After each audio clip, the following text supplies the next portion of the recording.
Yelang hanya bisa membiarkan Chen Siki menderita dan membiarkan dirinya melampiaskan amarahnya terlebih dahulu. Bab 103 Chen Siki dikalahkan dan memohon ampun. Yelang, kau iblis. Jika kau berani menyakiti adikku, aku tidak akan membiarkanmu pergi. Mandala berdarah itu berada di tengah udara, mengertakkan giginya dan memarahi. Harus saya katakan bahwa pembunuh wanita, yang sudah memiliki sosok yang memukau. Memamerkan sosoknya yang indah sepenuhnya dalam situasi yang begitu bersemangat. Giro, kamu benar-benar sakit, kamu perlu melanjutkan perawatan. Yelang menepuk pundaknya 2 kali dengan nada serius dan menggelengkan kepalanya dengan emosi. Iblis. Dia sebenarnya sangat menyukai nama ini. Bagaimanapun juga. Cukup memuaskan dipuji seperti ini oleh pembunuh wanita wow yang membunuh tanpa berkedip waktu berlalu setiap detik. Dengan kurang dari 15 menit tersisa dalam hitungan mundur, terdengar ketukan di pintu. Ini dia, Yelang tersenyum. Dia menghitung dengan melihat jam tangan. Akan memakan waktu 1 jam untuk berkendara dari kantor polisi ke kediamannya dengan kecepatan normal. Alhasil setelah dikurangi waktu yang terbuang oleh Chen Siki, mereka tiba lebih dari 10 menit lebih awal. Orang bisa membayangkan seberapa cepat Chen Siki yang selalu menegakkan hukum secara tidak memihak di sepanjang jalan mengemudi. Yelang meletakkan mandala berdarah di pinggangnya. Melemparkannya ke lantai ruang tamu dan kemudian membuka pintu perlahan. Chen Siki kelelahan dan cemas begitu pintu dibuka. Dia bergegas masuk dengan ekspresi panik di wajahnya. Hal pertama yang dilihatnya adalah mandala berdarah yang terikat di tanah dengan konyol. Dia dengan cepat mengeluarkan parang-palnya dan menyerang Yelang. TSK Yelang tidak bisa menahan diri untuk tidak mengecap bibirnya meskipun mereka tidak memiliki hubungan darah. Chen Siki dan Mandragora berdarah sama-sama keras kepala. Dia ingin membunuh orang di setiap kesempatan. Peng He mengangkat kakinya dan menendangnya. Pisau tentara Nepal itu jatuh di udara. Chen Siki menutupi tempat dia terkena tendangan dengan tangannya dan berlutut kesakitan. Dia berkeringat deras di dahinya. Kamu, bagaimana kamu bisa begitu tidak tahu malu? Yelang berjalan mendekat selangkah demi selangkah dan melihat Chen Siki mencoba merebut parang Nepal. Dia segera mengangkat kakinya dan menginjak telapak tangannya. Chen Siki berteriak kesakitan karena jari-jarinya terhubung ke jantungnya. Kau bajingan, biarkan adikku pergi, biarkan dia pergi. Mandragora darah itu berdarah kesakitan. Namun, Yelang menutup telinga, menginjak telapak tangan Chen Siki, berjongkok, mencubit dagu Chen Siki yang halus dengan tangannya. Dan mencibir, apakah kamu tidak mengerti situasinya? Atau kamu dibutakan oleh amarah? Aku bahkan sudah mengikat pembunuh peringkat ketiga dalam daftar pembunuh. Apa kamu pikir kamu bisa membunuhku? Chen Siki menatupkan bibirnya, tidak mengatakan apa-apa, hanya memelototinya, matanya menyemburkan api. Yelang tidak peduli dan berkata pada dirinya sendiri, kamu datang ke sini sendirian hari ini tanpa bantuan apapun. Apakah kamu meremehkanku atau apakah kamu khawatir identitas adikmu yang menyedihkan akan terungkap? Chen Siki dan Bloody Mandragora satu memiliki masa depan cerah, yang lain melakukan hal-hal jahat dalam gelap membunuh orang untuk hadiah. Tidak peduli siapapun itu, akan sulit untuk menebak hubungan antara keduanya. Tentu saja, Yelang, yang tahu alurnya, harus dikecualikan. Dia menunjukkan senyum hangat, tetapi kata-kata yang diucapkannya menusuk hati Chen Siki. Bukankah kamu selalu ingin membawaku ke pengadilan? Tentu saja. Saya pikir sekarang adalah waktu yang tepat. Bagaimana kalau saya menyerahkan diri? Ini adalah kesempatan bagus untuk dibawa pergi dengan pembunuh wanita yang cantik. Mungkin kita bisa menjadi sepasang kekasih yang putus asa. Jangan. Jangan lakukan itu. Chen Siki ingin bangun dengan semangat. Tetapi telapak tangannya diinjak dan dagunya dicubit. Dia hanya bisa menggelengkan kepalanya kesakitan. Jangan lakukan itu, kamu tidak boleh melakukan itu. Kenapa? Yelang tampak aneh. Bukankah kamu selalu menegakkan hukum secara adil dan ingin menjunjung tinggi keadilan? Kenapa ketika menyangkut kerabatmu sendiri, kamu menjadi sangat egois? Aku salah, aku benar-benar salah. Maafkan aku, tolong lepaskan dia. Kamu bisa membalas dendam padaku sesukamu. Chen Siki menutupi wajahnya dengan tanah, air mata menggenang di matanya yang kesakitan. Alasan mengapa dia terus-menerus mengganggu Yelang adalah karena pengalaman masa kecilnya. Hingga saat ini, pembunuh yang menyakiti kerabatnya belum ditemukan. Bagaimana mungkin dia tidak marah? Bagaimana mungkin dia rela melihat mereka yang telah melakukan kejahatan tetapi masih buron terus merajalela? Dia ingin menyelidiki masalah ini sampai tuntas dan mengetahui kebenarannya. Tetapi semuanya didasarkan pada fakta bahwa itu tidak ada hubungannya dengan Yelang. Sekarang Yelang memegang Blood Mandragora di tangannya, yang relatif lebih berharga daripada hidupnya sendiri. Apapun yang terjadi, dia tidak boleh terluka dengan cara apapun. Keadilan yang Chen Siki pegang di hatinya hancur seperti kaca di bawah provokasi Yelang dan semuanya menjadi berantakan. Air mata mengalir dari sudut matanya dan Chen Siki menangis, bukan karena rasa sakit menusuk yang terhubung ke hatinya. Tetapi karena dia merasa malu dengan perilakunya sendiri. Dia terus mengatakan bahwa dia ingin membawa Yelang ke pengadilan dan menegakkan hukum secara imparsial. Tetapi ketika sampai pada Bloody Mandragora, dia menjadi egois. Ini adalah pukulan dari jiwa. Dalam putaran kompetisi ini, Chen Siki kalah telak. Biarkan dia pergi, dan aku akan tinggal. Chen Siki menarik napas dalam-dalam, lalu mendongak, air mata masih di sudut matanya dan menatap Yelang dengan keras kepala. Yelang menoleh dan melihat mandala berwarna darah yang menahan gerakannya di tanah.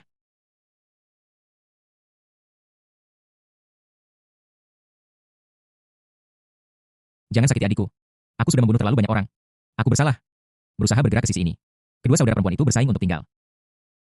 Ye Lang memiliki perasaan yang tidak dapat dijelaskan, tetapi dia tidak tahu apakah itu benar. Mungkin Chen Siki benar-benar ingin menyelamatkan Bloody Mandragora.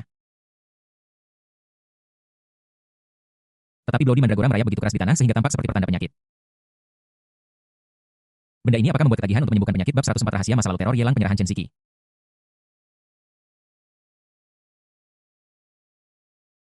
Jangan seperti itu satu persatu. Seolah-olah aku punya harta karun di tubuhku. Ye Lang melihat kedua saudara perempuan itu bersaing untuk menjadi yang pertama dan memutar matanya dengan jengkel. Jangan bilang aku tidak memberimu kesempatan. Jika kamu melayaniku dengan baik, siapa tahu? Aku mungkin akan membiarkannya pergi jika aku senang. Dia menatap Chen Siki dengan senyum main-main di wajahnya. Melayani. Meskipun Chen Siki beberapa tahun lebih tua dari Ye Langsu. Dia bahkan belum pernah menjalin hubungan sejauh ini, apalagi pengalaman di bidang itu. Bagaimana kau bisa begitu tidak tahu? Malu Chen Siki menggertakkan giginya. Merasa sangat malu dan marah, tetapi dia tidak berani menolak dan hanya bisa mengutuk. Ye Lang menghela napas dan menggelengkan kepalanya. Aku tidak tahu apa yang terjadi di pikiranmu. Ini sama sekali tidak sehat. Aku hanya tidak menyukaimu dan ingin mengurangi antusiasmemu. Paksa Ye Lang tidak terlalu menyukai hal ini. Oke, asalkan kamu menepati janjimu, aku akan menyetujuinya. Chen Siki menatap Ye Lang seolah-olah dia telah membuat keputusan yang sungguh-sungguh. Bukankah kita bisa terhindar dari masalah jika kita mengatakan ini lebih awal? Sambil menghela napas, Ye Lang melepaskan kakinya dari tangan Chen Siki. Berbalik, meletakkan kembali Blood Mandragora di pinggangnya, membawanya ke lantai 2, dan mengatur ulang larutan. Chen Siki melihat mandala berdarah yang digantung seolah disiksa. Mata indahnya membelalak. Karena kamu tidak boleh melakukan ini. Ini adalah penghinaan yang lebih mengerikan daripada membunuh seseorang. Sebelum Ye Lang bisa berbicara, Bloody Mandragora menggerakkan giginya dan berkata, "Kakak, kamu tidak perlu memohon pada iblis ini. Aku tidak takut padanya. Ini hanya masalah kecil. Sekarang fisik Blood Mandragora tidak lagi mampu peduli tentang tingkat penyiksaan ini. Dia bahkan sudah beradaptasi." Peng Ye Lang yang tak kenal takut berjalan keluar dari kamar tidur, menutup pintu di belakangnya dan kembali ke ruang tamu. Dia berbaring di sofa seperti Giyu dan memerintahkan Chen Siki, ambilkan aku baskom air untuk merendam kakiku. Siapa Chen Siki? Sebangga apapun dia belum pernah menerima perintah seperti itu. Ben secara tidak sadar ingin membantah, tetapi memikirkan situasinya saat ini. Bahkan dengan pintu tertutup, dia masih bisa mendengar suara-suara aneh di ruangan itu. Dia hanya bisa menundukkan kepalanya dan patut pergi ke kamar mandi untuk mengambil air. Dia menggulung lengan bajunya, membawa baskom berisi air untuk mencuci kaki, dan meletakkannya di depan Ye Lang. Dia menahan ketidaknyamanan di hatinya, memegang kaki Ye Lang dan memasukkannya ke dalam air, mendesis. Begitu kaki Ye Lang menyentuh air dingin, dia segera menariknya kembali dan menendang baskom kaki itu. Dengan marah berkata, "Apa yang kamu lakukan? Kamu menggunakan air dingin untuk mencuci kaki di rumah?" Sejujurnya, Ye Lang benar-benar tidak berniat sengaja mempersulitnya dalam hal ini. Hanya saja Chen Siki terlalu muda dan naif dan benar-benar air dingin baginya, tanpa kehangatan sama sekali. Aku akan mengambil yang lain. Chen Siki sangat marah hingga dia hampir meledak seperti gunung berapi, tetapi dia tidak bisa melakukan apapun pada Ye Lang. Kemarahan di hatiku berangsur-angsur berubah menjadi menyalahkan diri sendiri. Nasib buruk apa yang menimpanya hingga dia memprovokasi iblis ini. Dan mengapa adikku terlibat dengan pria ini? Semuanya seperti jaring yang terjalin padat yang menyelimutinya. Bahkan jika dia memiliki sayap, dia tidak punya cara untuk melarikan diri dari jaring itu. Baskom sauna berisi air hangat di bawah. Chen Siki telah mengukurnya sendiri dengan tangannya dan tidak akan dimarahi karena terlalu panas. Dia dengan patuh mengambil kain pel dan mengepel air di depan sofa. Kemudian dia berjongkok, menekan kaki Ye Lang ke dalam air dengan tangannya, dan mulai mencucinya. Ye Lang menguap, mengeluarkan sebatang rokok dari sakunya, menyalakannya, dan mengisapnya dalam-dalam, lalu mengobrol dengan Chen Siki di bawah. Kapan kamu dan Tuo Luo saling mengenali? Bagaimana kamu bisa saling mengenali setelah tidak bertemu selama lebih dari 10 tahun? Ketika kalian berpisah, kamu bahkan tidak punya Wansai, kan? Sekarang kamu telah mencapai kesuksesan besar. Apakah kamu mengandalkan intuisi seorang wanita? Apalagi yang kamu tahu? Chen Siki tidak menjawab tetapi malah bertanya. Dia sangat takut dan merasa bahwa segala sesuatu tentang dirinya dikendalikan oleh Ye Lang. Saya khawatir hanya mereka berdua yang tahu hubungan antara dia dan saudara perempuannya. Lagi pula, adikku menghilang dan diculik, dan baru kembali ke kota Tianhai belakangan. Selama periode ini, dia tidak pernah memberitahu siapapun bahwa dia memiliki adik perempuan. Mengingat kepribadian saudara perempuannya yang dingin dan arogan, akan lebih mustahil lagi baginya untuk memberitahu orang lain. Jangan terlalu curiga. Aku hanya ingin tahu sesuatu dan mengambil beberapa file. Bukankah itu mudah? Ye Lang berkata main-main. Aku tahu semua yang kau tahu. Dan aku juga tahu hal-hal yang tidak kau ketahui. Misalnya, dalam pembantaian seluruh keluarga itu, apakah masih ada mayat yang belum ditemukan? Apakah kau tahu di mana itu? Chen Siki mengulurkan tangannya dari tempat cuci kaki dengan suara gemerisik dan dengan gugup menekan bahu Ye Lang. Beritahu aku di mana mayat itu. Mayat yang hilang itu adalah ibu kandung saudara perempuanku dan kerabat terdekat yang membesarkannya, bibinya. Ketika dia masih kecil, dia kehilangan orang-orang yang dicintainya dan tumbuh besar di rumah bibinya. Bibinya memperlakukannya seperti putrinya sendiri dan sangat menyayanginya. Bahkan ketika dia masih kecil dan tidak tahu apa-apa, dia akan merebut makanan ringan dari saudara perempuannya, tetapi bibinya selalu membelanya. Di mana sebenarnya mayat bibinya? Ini adalah teka-teki besar yang menghantuinya selama bertahun-tahun ia bekerja di industri ini. Meskipun dia mengambil berkas dan menciptakan ulang adegan itu berkali-kali, dia tidak dapat menemukan petunjuk apapun. Kegembiraan di hatinya membuat Chen Shiki tidak bisa tenang, dia menatap lurus ke arah Yelang, mata indahnya memerah. Bertahun-tahun telah berlalu, orang mati tidak dapat dibangkitkan bahkan jika kita menemukannya. Apa gunanya? Yelang mengangkat bahu. Dan Chen Shiki mengerti dan segera menarik tangannya. Ini berbeda selama kita menemukan mayatnya. Aku akan memiliki kesempatan untuk mencari tahu siapa pelaku sebenarnya.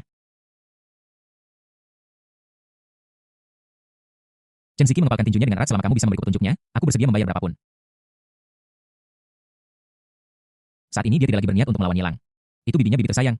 Aku hanya ingin menemukan tubuh bibiku dan menguburkannya kembali. Pada saat yang sama, aku ingin mencari tahu orang jahat yang membunuh keluarga bibiku dan membawanya ke pengadilan. Untuk ini, bahkan jika itu berarti mengorbankan hidup seseorang, itu sepadan. Yelang menghela nafas dan mengulurkan kaki. Kamu hanya tahu cara membantuku mandi, tetapi tidak tahu cara membantuku membersihkannya? Dia enggan dalam hatinya, tetapi obsesi memaksanya untuk melakukannya. Aku hanya bisa berjongkok dengan patuh, tenang, dan menyekat kakinya dengan handuk lembut selembut mungkin. Bab 105 Chen Shiki linglung, Yao Ziqing meminta bantuan untuk pertama kalinya. Setelah mengeringkan kakinya, Chen Shiki meletakkan handuk itu ke samping.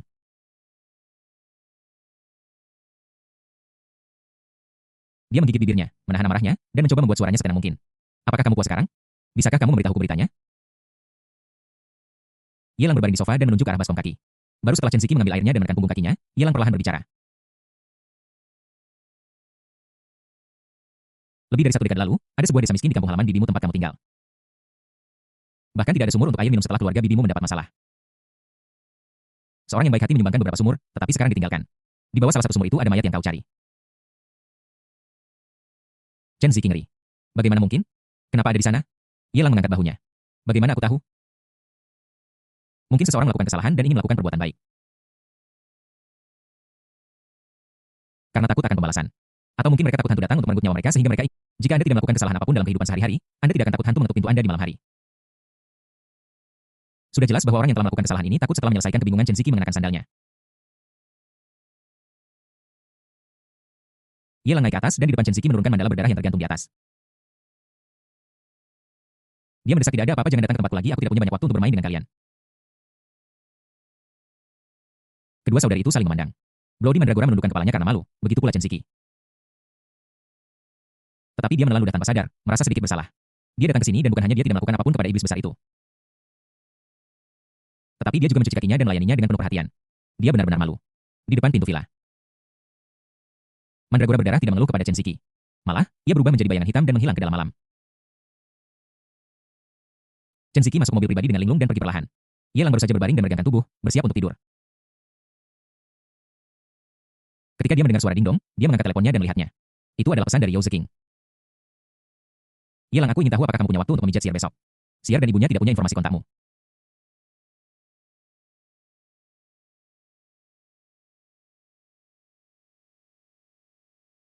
Hanya dalam 1 hari, tidak ada kabar darimu.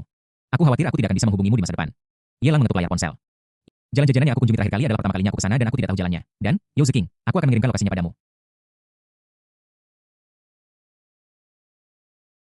Atau aku akan pergi bersamamu besok.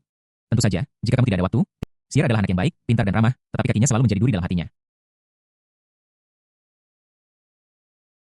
Aku pikir kamu bisa menyembuhkan mereka. Siar sangat senang ketika dia mengobrol denganku tadi malam. Namun setelah waktu yang singkat tanpa kabar darimu, dia menjadi hilang lagi. Yao Ziqing jelas bukan orang yang banyak bicara. Baik dalam karya aslinya maupun dalam perkenalan singkat ini. Namun bagi Lin Xiar, dia mengatakan banyak hal, dan jelas bahwa dia ingin Yelang mengambil tindakan dan tidak menyerah di tengah jalan. Ini adalah permintaan dan sangat tulus. Bagaimana mungkin Yelang benar-benar sibuk? Dia hanya mengatakan itu dengan sengaja agar terlihat sangat sibuk, hanya untuk membiarkan Yao Ziqing mengungkapkan harapan, keinginannya, atau bahkan hanya bertanya saja. Melihat bahwa tujuannya telah tercapai, Yelang tidak menahan diri lagi dan menjawab, karena guru Yao sudah mengatakan demikian. Saya tidak bisa menolak. Saya akan menyesuaikan pekerjaan rumah saya besok dan pergi lagi. Di awal, akupunktur setiap hari akan meningkatkan peluang pemulihan. Terima kasih, kata Yao Ziqing dengan bersemangat, aku akan mentraktirmu mie besok. Bab 106 membantu Lin Xiar dengan akupunktur. Penyakit dingin Yao Ziqing kambuh. Keesokan harinya siang. Di rumah Lin Xiar, Yao Ziqing secara pribadi pergi ke dapur dan membuat semangkuk mie yang dipotong dengan pisau untuk Yelang. Apapun yang dia katakan penting. Mengancam akan memberikan pantatnya untuk dimakan Yelang. Pasti akan melakukannya. Kapanpun, dimanapun. Anda mungkin terlambat, tetapi Anda tidak akan pernah lupa. Setelah makan dan minum, saatnya melakukan apa yang perlu dilakukan. Butuh waktu hampir 1 jam untuk memberikan Linsier akupunktur seluruh tubuh dan memijatnya lagi. Setelah itu, Linsier berkeringat deras. Gaun floral yang dia kenakan menempel di kulitnya membuatnya hangat dan halus, dan menonjolkan sosoknya yang indah. Dia berbaring di tempat tidur, menoleh, dan berkata dengan tatapan bersyukur. Saudara Yo benar-benar luar biasa. Saya sangat takut awalnya ketika Anda menggunakan jarum setebal itu untuk menusuk orang. Tapi itu benar-benar seperti apa yang Anda katakan awalnya, sedikit sakit dan saya sedikit tidak nyaman, tapi kemudian menjadi sangat nyaman. Terlebih lagi, setelah hanya 2 kali perawatan, meskipun dia masih belum bisa bangun dari tempat tidur dan berjalan. Linsier merasa seolah-olah dia bisa merasakan keberadaan kakinya. Dia mencubit pahanya dengan keras dan bahkan merasakan sedikit sakit. Benar saja, sedikit rasa sakit yang Yelang rasakan saat membantu akupunktur barusan tidak palsu. Dia benar-benar merasakan sesuatu di kakinya. Tidak perlu bagi Yelang untuk menggunakan jarum perak untuk merangsang titik-titik akupunktur karena dia bisa merasakan sensasi. Itu hanya 2 perawatan jika waktu berlalu dan jumlah tusukan yang saya terima meningkat. Bukankah mungkin bagi saya untuk menjadi orang normal dan bisa berjalan selama bertahun-tahun? Linsier telah bermimpi berkali-kali bahwa dia bisa berjalan. Tetapi kekecewaan yang berulang membuatnya kehilangan ilusi tentang keajaiban, hanya menyisakan keputusasaan yang tak berujung. Penampilan Yelang seperti Linsier yang terkunci di sebuah ruangan gelap kecil. Ketika dia tenggelam dalam keputusasaan yang tak berujung, pintu tiba-tiba didorong terbuka dari luar. Dan seberkas sinar matahari hangat menyinari melalui celah di pintu ke wajahnya. Biarkan dia melihat cahaya lagi, Kakak, maafkan aku. Aku sudah merepotkanmu 2 kali dan memintamu datang ke rumahku secara pribadi. Meskipun Linsier sangat ingin kakinya sembuh. Namun, dia juga memahami dilema Yelang. Dia memiliki masalah dengan kakinya dan orang tuanya kadang terlalu sibuk untuk mengantarnya ke sekolah. Apalagi mengantarnya bolak-balik untuk perawatan. Tidak apa-apa sekali atau 2 kali, tetapi jika itu terjadi terlalu sering, bahkan kedai keluarga pun tidak bisa merawatnya dengan baik. Aku tidak bisa menyerahkan hidupku sepenuhnya untuknya. Ada juga biaya pengobatan, tetapi Yelang belum menyebutkan sepatah kata pun sampai sekarang. Rasa terima kasih Linsier tulus dan rasa bersalahnya tidak bisa dipalsukan. Yelang tersenyum dan mengulurkan tangannya untuk menepuk kepala Linsier. Kamu sudah memanggilku Kakak Yeso. Apa yang perlu dikeluhkan untuk membantu adikmu sembuh? Aku akan kembali besok. Tapi ada kelas besok. Linsier memasang wajah pahit setelah akhir pekan. Dia harus pergi ke sekolah besok. Yao Ziqing masih mengenakan kaos putih, rok tiup hitam sepaha selutut, dan sepatu hat tinggi kulit paten hitam hari ini. Dia mengangkat kacamatanya dan tidak bisa menahan tawa di sampingnya. 11R, aku punya kabar baik untukmu. Kabar baik apa? Linsier tampak penasaran. Yao Ziqing tidak menyimpan rahasia dan melirik Yelang dengan senyum tipis.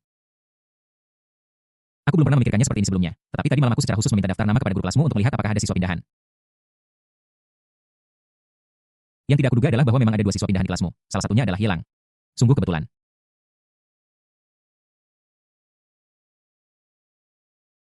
Mata Yelang membelalak jelas. Junzi secara khusus diatur untuk mencari kelas dengan koneksi untuk dipindahkan. Tetapi pada saat ini dia harus berpura-pura sangat terkejut dan meniru efek suara ketika hiu raksasa terkena di master memancing. Apakah kamu bercanda? Ini tidak mungkin nyata. Yao Ziqing mengerutkan hidungnya dan mendengus. Apa kau pikir aku harus berbohong padamu? Atau apa kau pikir aku sengaja memindahkanmu ke kelas yang aku ajar? Tidak, tidak. Aku sama sekali tidak bermaksud begitu. Aku hanya berpikir. Yelang menatap Linsier dalam-dalam dan tersenyum pahit. Jika ini benar, aku hanya bisa mengatakan bahwa aku dan Sier terlalu ditakdirkan. Dengan cara ini akan lebih mudah bagi saya untuk membantunya dengan akupunktur dan pijat. Linsier merasa sedikit malu dan memalingkan muka. Tidak berani menanggapi. Aku selalu merasa senyum kakak itu ajaib. Semakin sering aku melihatnya, semakin aku memikirkannya di dalam hatiku dan semakin mudah untuk mengingatnya di benakku. Dia menatap Yao Ziqing dengan menghindar. Yao Ziqing sepertinya sedang mengamuk dan kata-katanya sengaja nakal. Apakah menurutmu akan ada waktu dan ruang untuk kalian berdua di sekolah? Tapi kata-katanya sangat tenang, dan ekspresinya juga sedikit tersenyum. Meskipun aku bisa menyediakan asrama stafku untuk kalian berdua. Tapi, setidaknya kamu harus sedikit terjerat, kan? Terima kasih, Guru Yao, aku akan membutuhkan perhatianmu di masa depan. Yelang melakukan etiket seorang murid dan membungkuk sedikit di depan Yao Ziqing menunjukkan rasa hormat yang besar. Yao Ziqing mengangguk puas dengan senyum yang sedikit nyaman dan terkekeh, lumayan juga. Linsier berbaring di ranjang, memandang Yao Ziqing di kiri dan Yelang di kanan, dan selalu merasa ada sesuatu yang aneh. Dia sangat mengenal Guru Yao. Mereka hanya kenalan, dan dia mengabaikannya bahkan ketika dia bertemu dengan pemimpin sekolah yang kuat.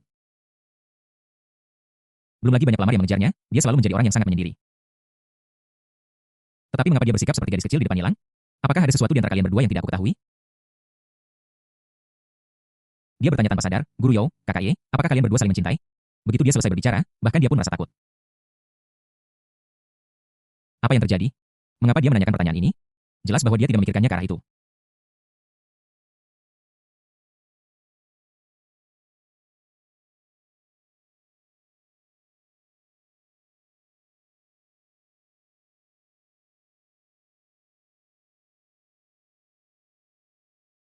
Dia hampir saja melontarkan pertanyaan itu tanpa sempat berpikir.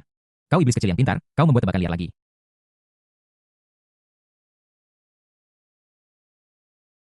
Yao Ziking memarahi sambil tersenyum berjalan maju. Dia hampir saja melontarkan pertanyaan itu tanpa sempat berpikir. Kau iblis kecil yang pintar, kau membuat tebakan liar lagi.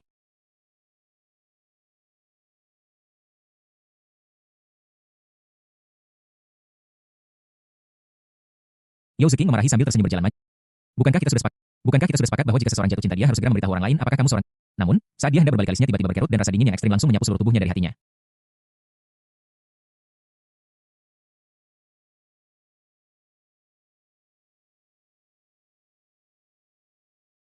Dia dengan gugup menutupi jantungnya dengan tangannya tapi karena kelinci bermata satu. Dia dengan dia hanya bisa menggerak. Ada apa denganmu? Apakah sudah waktunya lagi? Lin Xier terkejut dan panik. Ia mengawasi dari samping tahu bahwa penyakit dingin Yao Ziking telah kambuh. Ada apa denganmu? Apakah sudah waktunya lagi? Lin Xier terkejut dan panik. Ia mengawasi dari samping tahu bahwa penyakit dingin Yao Ziking telah kambuh.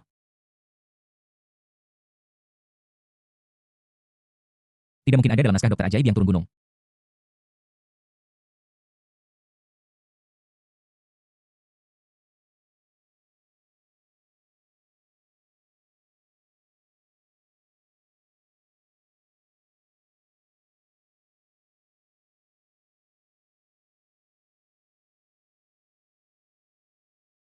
Jika Anda tidak memiliki penyakit atau jika para tetua dalam keluarga Anda tidak memiliki penyakit, tidak mungkin ada dalam naskah. Jika Anda tidak memiliki penyakit atau jika para tetua dalam keluarga Anda tidak memiliki penyakit, Anda tidak memenuhi syarat. Rutinitas dokter ajaib, tokoh utama wanita tidak sakit dan anggota keluarga tokoh utama wanita. Rutinitas dokter ajaib, tokoh utama wanita tidak sakit dan anggota keluarga tokoh utama wanita tidak sakit. Jadi bagaimana bisa putra keberuntungan berpura-pura keren bab 107?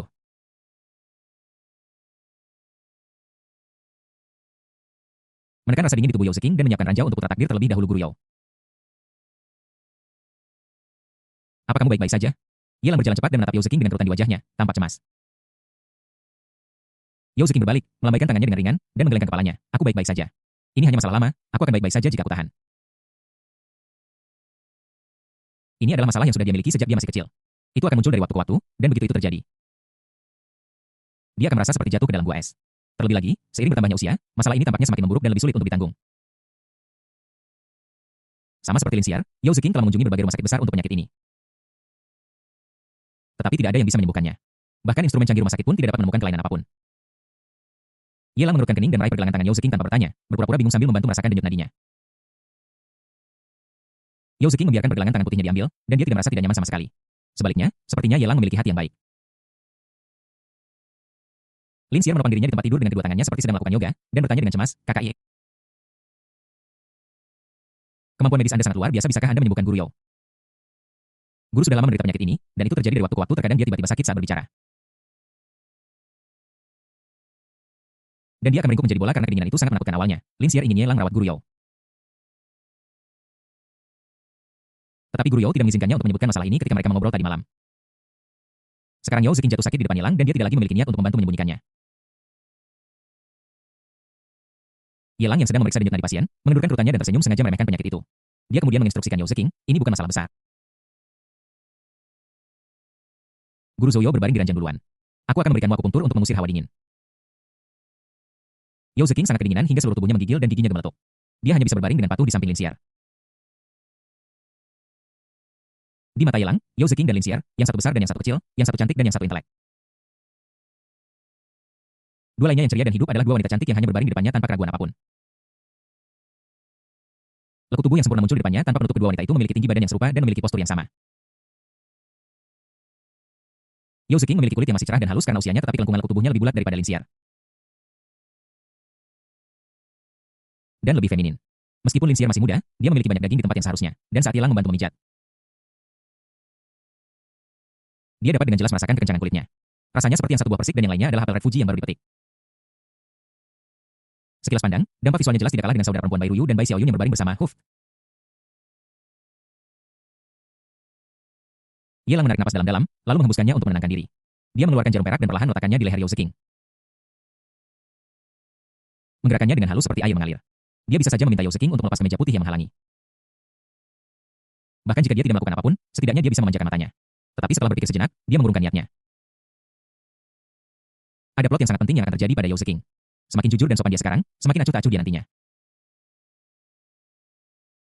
Ketika dia tiba di tempat centingan, putra keberuntungan, karakternya yang tidak harmonis dan tercela akan semakin disorot. untuk mengambil keuntungan dari putra keberuntungan dan berhasil membuat Yao Zeqing menurunkan kewaspadaannya dan secara resmi membuka hatinya padanya. Dia hanya bisa untuk sementara mengesampingkan ide untuk memanfaatkannya. 10 menit. 20 menit. 30 menit. 1,5 jam kemudian, dahi Yelang dipenuhi keringat dan wajahnya tampak sedikit pucat. Ini jelas bukan akting. Namun, dibutuhkan harga yang sangat besar untuk menahan rasa dingin di tubuh Yao Zeqing. Yao Zeqing tidak menderita penyakit apapun, tetapi itu terkait dengan konstitusi fisiknya yang merupakan tubuh dingin dan yin. Dalam novel aslinya, bahkan Chen Ping'an, putra keberuntungan, hanya bisa sedikit meringankan rasa dingin yang ekstrim di tahap awal. Bahkan di tahap tengah, dia hanya bisa menahannya sementara dan tidak ada cara untuk menyembuhkannya. Atau bisa dikatakan bahwa Yao Zeqing tidak bersedia membiarkannya menyembuhkannya. Untungnya, keterampilan medis Yelang saat ini lebih tinggi daripada Chen Ping'an dan dia dapat untuk sementara menekan wabah udara dingin. Dibandingkan dengan Yelang yang pucat dan berkeringat, Yao Zeqing berbaring di sana hampir mengantuk. Setiap kali dia mendapat serangan, dia akan menggigil kedinginan dan dalam kasus serius, dia bahkan mungkin jatuh koma. Tapi kali ini seolah-olah ada dua aura yang bersaing di dalam tubuhnya, satu dingin dan satu hangat, kemudian suasana hangat mengambil alih. Membuatnya merasakan kenyamanan dan kemudahan yang berbeda. Dia tanpa sadar menyipitkan matanya dan tertidur lelap. Guru Yao, apakah Anda merasa lebih baik? Lin Xiar telah memperhatikan dari samping. Ketika dia melihat ekspresi menyakitkan di wajah Yao Zeqing menghilang dan digantikan oleh ekspresi puas saat alisnya rileks. Dia tidak bisa menahan diri untuk bertanya. Yao Zeqing perlahan terbangun, senyum pahit muncul di wajahnya dan dia menatap Lin Xiar. Xiar, kita berdua berada di perahu yang sama dan kita berdua berutang budi yang besar kepada Yelang. Aku benar-benar tidak tahu bagaimana membalasnya. Lin Xiar tahu betul dalam hatinya bahwa dia dan Guru Yao saling berutang budi yang besar. Pada saat yang sama kedua wanita itu mengalihkan pandangan mereka ke arah Yelang. Yelang berdiri di dekat tempat tidur dan memaksakan senyum Guru Yao. Apa yang kamu bicarakan merupakan kehormatan bagi saya untuk dapat menyembuhkan penyakitmu dan penyakit Xiar. Selain itu, saya belum menyembuhkan satupun dari mereka, kan? Ini hanya penekanan sementara dan akupunktur serta pijat untuk membantu sebelum pemulihan. Kedinginan Yao Zeqing telah ditekan. Melihat wajah pucat Yelang, dia bangkit dari tempat tidur dan ingin mencari handuk, tetapi ini bukan rumahnya sendiri dan dia tidak begitu akrab dengannya. Dia hanya bisa mengangkat tangannya dan menggunakan lengan bajunya untuk membantu menyekat keringat dari dahi Yelang. Apakah kamu lelah? Maaf, kamu menusukku dengan sangat nyaman tadi. Yao Zeqing berkata dengan rasa bersalah di hatinya. Aku tidak memperhatikan perasaanmu. Kamu pasti sangat lelah, kan? Aku tidak lelah. Aku senang. Guru Yao baik-baik saja, jawab Yelang dengan senyum lelah dan dipaksakan. Dia menatap Yao Zeqing yang setengah kepala lebih pendek darinya dan berdiri sangat dekat dengannya dan meliriknya dari sudut matanya.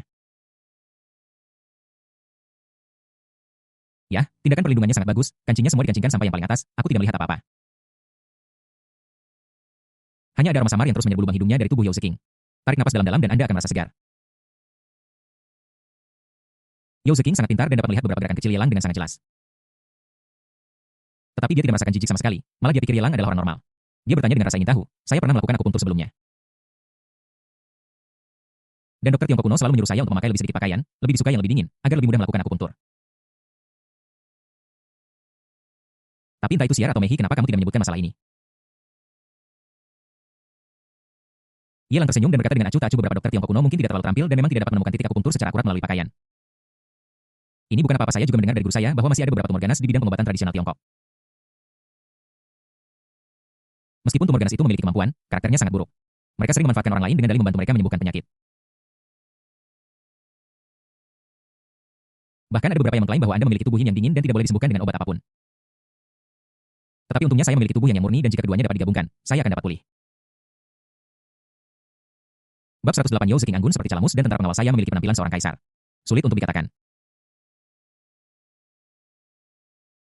Lagi pula, ada berbagai macam orang. Yao Zeqing tersenyum, tetapi kita harus melihat dunia dengan hati yang baik. Jika tidak, apa yang kita lihat itu kotor, bukankah itu membuat kita tidak nyaman? Yelang mengangguk dengan emosi. Guru Yao benar. Seperti yang diharapkan, dia adalah seorang profesor di Departemen Sastra di Universitas Tianhai.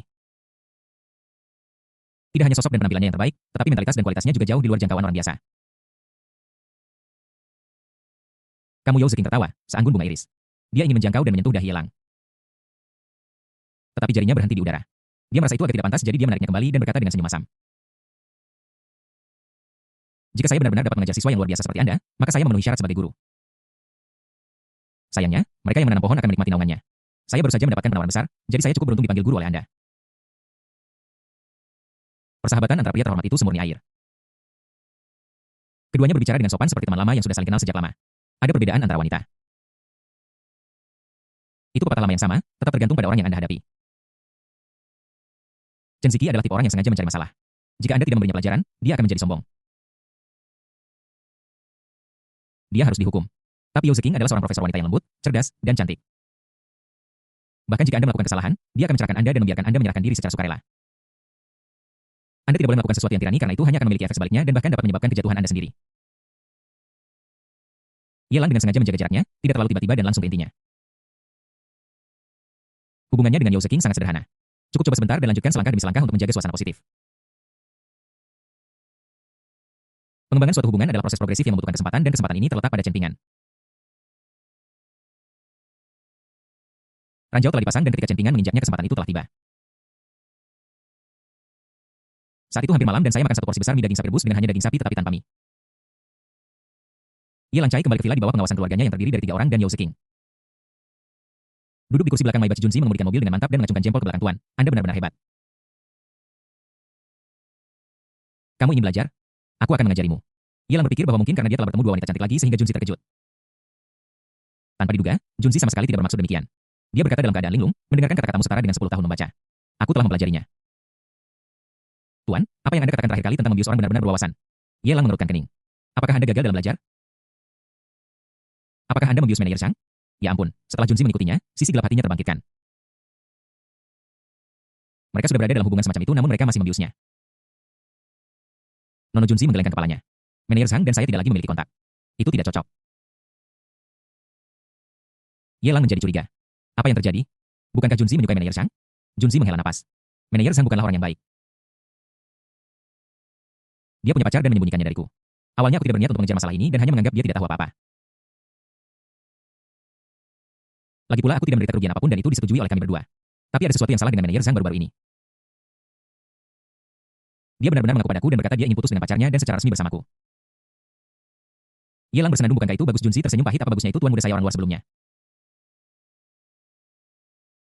Dan orang itu adalah pacar saya, jadi saya tidak menderita kerugian apapun, tetapi jika saya menjadi pacarnya dan manajer Zhang memelihara gigolo lain di luar. Bukankah saya akan sangat marah hingga mati tidak lebih dari memakai topi hijau dan dikhianati? Perbedaan satu kata dapat menyebabkan kesalahan besar. Junzi takut disalahpahami, jadi dia dengan cepat menjelaskan. Sedikit malu dan menyentuh bagian belakang kepalanya dengan canggungnya. Hei, jujur padamu, tuan muda, aku sudah menjalin hubungan selama beberapa waktu. Oh, Ye Lang menjadi tertarik dan menyerahkan sebatang rokok dan membantunya menyalakannya. Junzi menarik napas dengan tenang dan Mai Bachi melaju ke jalan yang mulus. Dia memegang setir dengan satu tangan. Aku bertemu seorang gadis secara online baru-baru ini. Kami terkadang mengobrol ketika tidak ada yang bisa dilakukan. Ye Lang juga mengambil sebatang rokok dan mengembuskan lingkaran asap. Dengan karaktermu, apakah kamu masih mengobrol tentang kutu kuda? Junzi membuka jendela mobil, mengembuskan asap. Berbalik untuk melihat Ye Lang dan tersenyum penuh arti. Keduanya, apa yang harus saya lakukan? Saya tidak punya apa-apa untuk dilakukan, jadi saya hanya mengiriminya beberapa hadiah kecil. Seperti pesawat, tank, delel. Sebagai balasannya, dia memberi saya beberapa hadiah kecil sentimental setiap hari. Ye Lang tersenyum main-main. Emosional. Junzi mengambil lagi rokoknya dan dengan cepat menambahkan, ya, aku salah bicara, guru, jangan salah paham, itu seksi, hadiah kecil yang seksi. Kerja bagus, Junzi memang bagus. Bahkan, pembawa acara wanita pun memainkannya. Dan kami mengobrol setiap hari sialan. Kalau aku sudah mengobrol dengannya cukup lama. Terakhir kali dia datang ke kota Tianhai untuk mencariku, aku pergi menemuinya dan kami langsung cocok. Dia jauh lebih baik daripada manajer Zhang. Junzi menghela napas. Aku berpikir dalam hati bahwa aku harus mengikuti instruksimu. Tuan muda, jadi saya membawakannya segelas air rebus dengan obat di dalamnya. Ye Lang mengangkat alisnya. Apakah kamu berhubungan seks dengannya? Ini tidak ilmiah. Meskipun Junzi terkadang tidak menentu, dia tetap berpendidikan. Bagaimana mungkin seseorang melakukan hal seperti itu? Mungkinkah ajaran-ajarannya begitu mudah menyesatkan orang? Junzi berkata dengan serius, sebenarnya, aku sudah menjelaskannya padanya, aku bilang padanya ada obat di dalam air, tapi dia tetap meminumnya. Apa-apaan ini? Bahkan Ye Lang pun bingung. Ini sesuatu yang sudah kita sepakati berdua, tapi kau harus memberiku obat? Apa kau murid yang tidak berguna? Junzi tertawa kasar. Sebenarnya, aku membawa air rebusan di atas piring. Selain air rebusan yang ada obatnya, aku juga memasukkan 20. Yuan Wang Tunai His tidak dapat menahan diri. Ye Lang menarik napas dalam-dalam dan memberikan kontribusi kecil terhadap pemanasan global ini. Bagaimana saya harus mengatakan ini? Anak sapi betina pulang dengan posisi terbalik dan induk sapi membuka pintu untuk putrinya. Betapa hebatnya itu.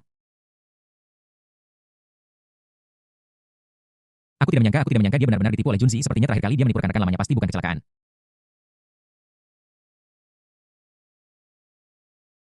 Junzi benar-benar sudah berubah menjadi lebih baik. Dia telah mengalami pencerahan total. Tidak hanya saya belajar banyak, tetapi saya juga menguasai salah satu trik untuk mendekati perempuan. Anak laki-laki ini sangat menakutkan sehingga bahkan Yelang tidak bisa menahan diri untuk tidak menghela napas ketika mendengarnya. Saya, tentara pengawal, memiliki penampilan seorang pria bajingan. Bab 109 Chen Siki datang lebih dulu, dan Mandala berdarah menyusul. Di bawah kemudi Junzi yang stabil, Yelang kembali ke villa. Dia menggunakan jarum perak untuk mengobati penyakit 2 kali dalam sehari. Bahkan dia sedikit terlalu lelah, jadi dia langsung pergi ke lantai 2 dan berbaring di tempat tidur untuk beristirahat. Sebelum dia menutup matanya, Junzi datang berlari ke atas untuk melapor. Master, petugas polisi wanita bernama Chen Siki datang lagi. Dia bersikeras untuk bertemu denganmu. Kami telah menghentikannya sekarang. Haruskah kami mengusirnya? Harus dikatakan bahwa Junzi sekarang telah menjadi ahli dalam menebak pikiran Yelang. Dia bisa melihat bahwa tuan muda telah menghabiskan banyak energi di toko mie hari ini. Jika seorang pria datang untuk menemukannya, dia tidak akan melaporkannya sama sekali dan hanya akan mengangkat tangannya untuk mengusirnya. Namun, orang yang datang adalah Chen Siki, wanita cantik dengan sosok dan penampilan yang luar biasa, ditambah bonus dari profesinya. Bahkan sebagai orang kepercayaannya, dia tidak berani membuat keputusan secara membabi buta. Biarkan dia masuk. Yelang melambaikan tangannya, tidak menunjukkan terlalu banyak kejutan. Junzi membungkuk dan pergi. Tak lama kemudian, Chen Siki, berpakaian seragam biru tua, naik ke atas dan berjalan langsung ke kamar tidur Yelang. Alisnya yang tipis heroik berkerut dan wajahnya yang biasanya cakap dan serius kini dipenuhi dengan kesedihan yang kentara. Mayat itu ditemukan persis seperti yang dikatakan Yelang, mayat bibinya benar-benar dikubur di sumur yang mengering. Selain itu, identitas sebenarnya telah terungkap setelah lebih dari 10 tahun. Bagaimana kamu tahu di mana jenazah bibiku berada juga? Bagaimana kamu tahu hubungan antara aku dan saudara perempuanku? Chen Siki menyingkirkan kesedihannya dan bertanya dengan curiga. Dia tidak memiliki begitu banyak kebencian, dan dia tidak akan mengalihkan kebencian itu kepada Yelang. Berapa usia orang ini ketika tragedi itu terjadi? Selain itu, dia berasal dari anjing. Jadi bagaimana dia bisa terlibat dengan kasus di kota Tianhai? Yelang menguap, meletakkan tangannya di belakang kepala, dan berkata dengan bosan, saya seorang pedagang intelijen. Selama Anda bisa memberikan harga yang wajar, saya dapat memberikan semua informasi yang Anda inginkan. Dia menyesuaikan bantal di belakangnya agar lebih nyaman. Apa yang Anda inginkan sebagai imbalan? Chen Siki menggertakkan giginya. Dia hanyalah orang yang menerima gaji tetap, dan itu tidak tinggi.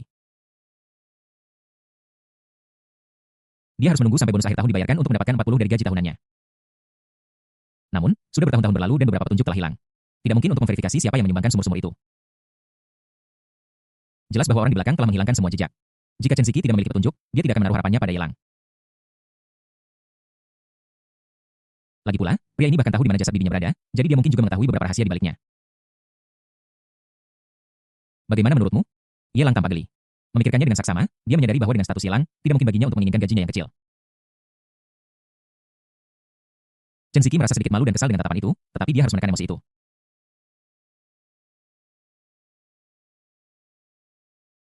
Dia sudah memutuskan untuk membantu keluarga bibinya membalas dendam. Dia tidak ingin memberikan apa yang Yelang inginkan. Chen Siki berjalan perlahan ke sisi tempat tidur, dan tepat ketika dia hendak duduk, Yelang meraih pergelangan tangannya, mengerutkan kening, dan bertanya dengan aneh. Bukankah kamu menyetir ke sini sendirian?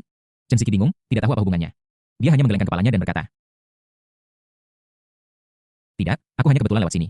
Rekanku menurunkanku dan aku berjalan ke sini. Kalau begitu, kamu tidak bisa membayar untuk saat ini saudaramu ada di sini. Yelang mengangkat bahunya, tanpa acuh tak acuh. Perasaan dingin di punggungku muncul lagi. Siapa lagi kalau bukan Bloody Mandragora? Jika Chen Siki menyetir ke sini. Bloody Mandragora kemungkinan besar tidak akan datang malam itu yang merupakan kejadian langka. Tapi siapa yang meminta Chen Siki untuk datang? Bloody Mandragora tidak memberitahunya tentang kedatangan Chen Siki. Bagaimana bisa Bloody Mandragora yang sangat ingin menyembuhkan penyakitnya? Abaikan saja penyakitnya. Ini, bagaimana mungkin? Chen Siki merasa ngeri dan mulai panik seolah ada sesuatu yang salah. Di luar pintu ada suara langkah kaki mendekati Bloody Mandragora yang berada di peringkat ketiga dalam daftar pembunuh. Sekarang bebas kecuali menyelinap ke villa dengan menyembunyikan tubuhnya. Saya sangat akrab dengan jalan menuju kamar tidur Yelang. Aku akan bersembunyi sebentar, dan jangan beritahu siapapun bahwa aku pernah berada di sini. Chen Siki sekarang tidak bisa berkata apa-apa dan hanya bisa menyembunyikan dirinya untuk sementara waktu. Jika tidak, dia tidak akan bisa menjelaskan apapun ketika bertemu saudara perempuannya. Dia tanpa sadar ingin bersembunyi di bawah tempat tidur, tetapi sosoknya yang indah membuatnya hanya bisa memasukkan setengah tubuhnya di bawah tempat tidur. Sementara setengah lainnya masih terlihat sosoknya sangat bagus dengan lekukan ke bawah yang berlebihan dari pinggang rampingnya sehingga macet. TSKY Yelang melirik Chen Siki yang menggeliat dan berputar untuk mencoba masuk ke bawah tempat tidur. Mengulurkan tangannya menampar punggungnya dan mendesaknya, bukan di sini pantatmu terlalu besar, sembunyi di sana. Dia menunjuk ke arah lemari. Chen Siki mundur dengan panik dan bagian belakang kepalanya terbentur tepi tempat tidur.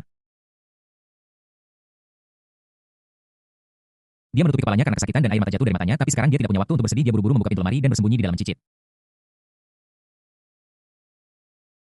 Saat Chen Siki bersembunyi di lemari, Bloody Mandragora mengenakan gaun tidur berjalan masuk secara terbuka. Hitopi tidak bermaksud mengkritikmu.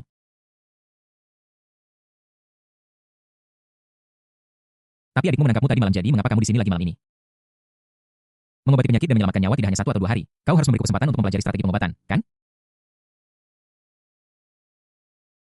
Mandragora berdarah memiliki perasaan aneh di hatinya, tetapi dia tidak bersedia untuk menunjukkannya. Dia berkata dengan dingin, kau menindas adikku. Jangan kira aku tidak tahu apa yang kau lakukan. Sebagai seorang pembunuh, dia telah membunuh targetnya berkali-kali saat mereka sedang tidur. Dan metode inilah yang membuatnya melihat kekotoran orang-orang itu karena beberapa aroma khusus. Dia sudah memiliki persepsi dan indera penciuman yang sangat jelas melihat bahwa apa yang telah dia lakukan terungkap, Yelang sama sekali tidak malu. Dia hanya melirik ke arah lemari dengan makna yang dalam dan berkata dengan sungguh-sungguh, aku tahu apa yang kamu pikirkan, dan kamu ingin membalaskan dendam adikmu. Aku juga mengerti pikiranmu, tapi malam ini benar-benar tidak cocok untuk balas dendam. Bagaimana kalau lain hari? Jika kita punya waktu suatu hari nanti, kita bisa berdiskusi dengan baik. Yelang tidak berniat membela Chen Ziki. Namun, kedua saudari itu, Chen Ziki dan Bloody Mandragora, seperti dua ikan yang sudah menggigit setengah umpan. Mereka tidak bisa bertemu dengan cara ini untuk saat ini, jika tidak sarang ikan akan terganggu. Dan bahkan dia tidak dapat memprediksi apa konsekuensinya bab 110 kolam ikan para sustar akan segera meledak. Yelang menghentikan kerugian tepat waktu, berhenti bicara omong kosong, entah kamu mati atau aku mati malam ini. Bloody Mandragora mendengus dingin. Memegang belati di tangannya dan menebas ke arah leher Yelang. Merasa jengkel, Yelang memutar matanya, tahu bahwa ini adalah Mandragora darah yang sedang menyerang. Tidak ada gunanya mencoba membujuknya, jadi dia hanya bisa menekannya untuk sementara. Dia menyapu kakinya dan dengan tangan belakangnya, dia menjepit Mandragora berdarah ke tanah dengan wajahnya menempel ke tanah. Saat tali ditarik, mandala berwarna merah darah muncul dari udara tipis bersamaan dengan perasaan ringan seperti melayang di udara. Niat membunuh di mata indah mandala berwarna darah itu memudar dengan cepat.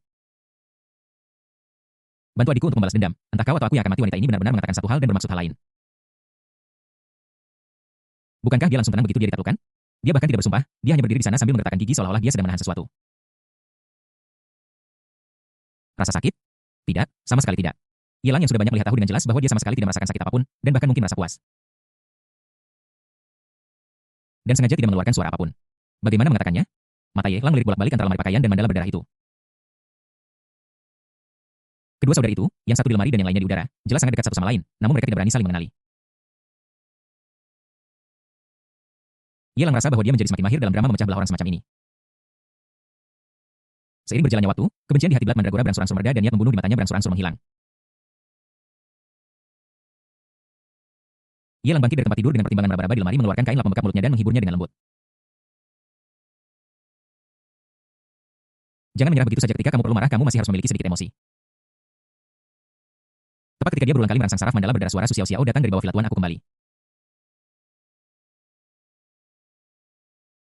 Yelang sangat bersemangat sehingga dia memasukkan kain lap di tangannya langsung ke tenggorokan Mandragora berdarah. Desis. Mandragora berdarah menarik napas dingin dan terstimulasi dengan cepat. Letakkan aku dan biarkan aku pergi. Mandragora berdarah meludahkan kain lap dan mendesak dengan gugup. Mau kemana? Yelang melirik Mandragora darah yang tak berdaya. Merasa sangat tidak bahagia. Bisakah kamu masih terbang melewati atap dan berjalan di dinding? Jangan sampai tertangkap begitu kamu keluar. Dia benar-benar lupa tentang Su Xiao. Kurasa Junzi menggunakan beberapa cara untuk menghentikan mereka sementara di luar. Kalau tidak, mereka pasti sudah bergegas naik sekarang, tapi bahkan Junzi tidak bisa melakukan apapun pada Su Xiao mendengarkan langkah kaki yang datang dari tangga. Yelang selalu merasa ada sesuatu yang salah. Dia melepaskan Blood Mandragora dari udara. Memegangnya di antara pinggangnya, berjalan ke jendela, membuka jendela kaca anti peluru, dan mendorong setengah dari Blood Mandragora keluar. Tidak mau. Mandala berdarah itu memohon ampun dengan panik. Lantainya sangat tinggi. Dan jika dia jatuh dalam keadaan ini, dia akan setengah mati jika tidak mati. Dia bisa mati, dan dia telah mempertimbangkan untuk dibunuh oleh Yelang. Tetapi jelas tidak dalam keadaan ini. Jika dia mati dengan cara ini, dia tidak akan bisa beristirahat dengan tenang bahkan jika dia mati. Yelang melihat, menarik mandala berdarah itu kembali, memasukkannya ke bawah tempat tidur, menendangnya ke dalam, dan menendangnya dengan kakinya. Sia-sia saja. Meskipun kedua saudara perempuan itu tidak memiliki hubungan darah yang dekat. Sampai batas tertentu mereka telah mewarisi garis keturunan yang sangat baik dari keluarga ibu mereka, yaitu sosok yang bagus terjebak terlalu menyebalkan. Yelang terlalu malas untuk berjuang lagi, jadi dia membuka pintu lemari dan melemparkan mandala berdarah itu ke dalam. Terakhir kali kedua saudara itu berpisah, mereka saling menatap dengan mata lebar. Tetapi kali ini ketika mereka bertemu lagi, sikap mereka berbalik, tidak peduli apa yang terjadi di dalam kamar. Mereka membuka pintu. Su Xiao yang tidak jauh dari segera mempercepat langkahnya, berlari kecil menghampiri dan bergegas ke pelukan Yelang dan memeluknya.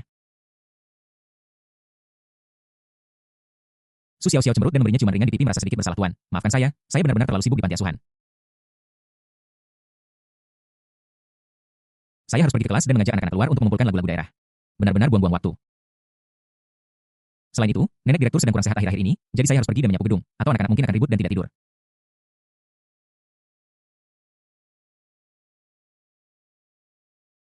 Yelang menatap Su Xiaoxiao yang sedang mengobrol, tetapi dia sama sekali tidak merasa kesal mungkin kadang-kadang. Saya terlalu banyak berpikir dan ketika saya bertemu gadis kecil polos seperti ini, saya selalu merasa jiwa saya dibersihkan. Itu tidak membuatnya lebih baik. Walaupun, tapi setidaknya itu membuatnya merasa baik. Menepuk kepala Su Xiaoxiao. Yelang berkata dengan senyum asam, bagaimana jika aku tidak mengizinkanmu pergi ke panti asuhan dan membuat kekacauan lagi? Apakah kamu akan setuju? Aku, Su Xiaoxiao membuka mulutnya. Panti asuhan dan Yelang sama-sama sangat penting di hatinya. Yang satu adalah tempat dia dibesarkan, dan yang lainnya adalah orang tercinta tempat dia mempercayakan sisa hidupnya.